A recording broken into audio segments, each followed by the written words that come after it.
So here we have our first successful speed test. We have a new pulley, and you can see that the alignment and any fluctuations have been taken out. The motor is nice and clean.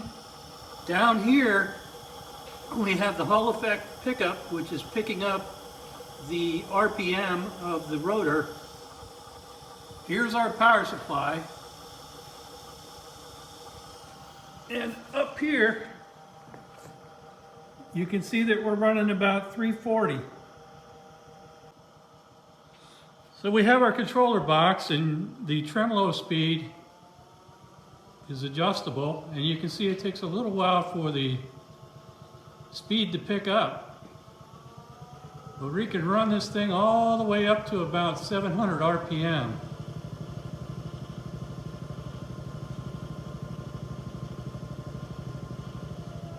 And all the way back down to around 440 or 340. So you can pick whatever you want as your high speed. Now it's not perfect, but it's good enough that you can fiddle with it and get it where you need it. So then, when we select low speed, we got our low speed light right here, and you can see we dumped down to about 36, and we can knock that up a little bit.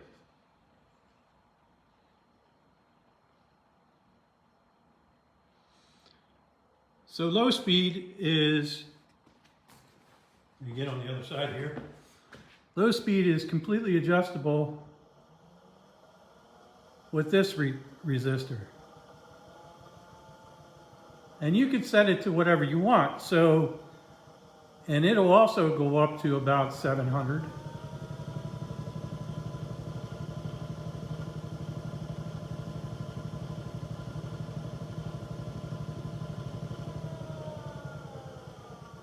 So it's completely up to the user what speed they want. If they wanted two different speeds of 100 and 400 or 100 and 500, you could choose that. It makes it fully adjustable, which is something that the old Leslie motor could not do. It was either one speed or the other, either low speed or high speed, and you were at the mercy of what your motor and your pulleys and all that stuff did.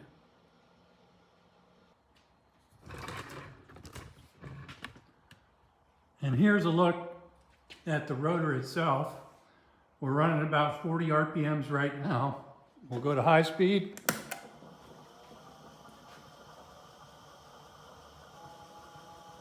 And we'll go back to low speed.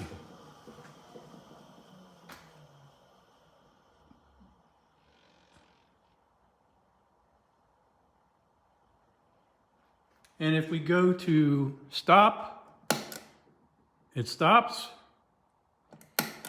Turn it back on, and it comes on. So all of our problems that we had with the other unit have been solved.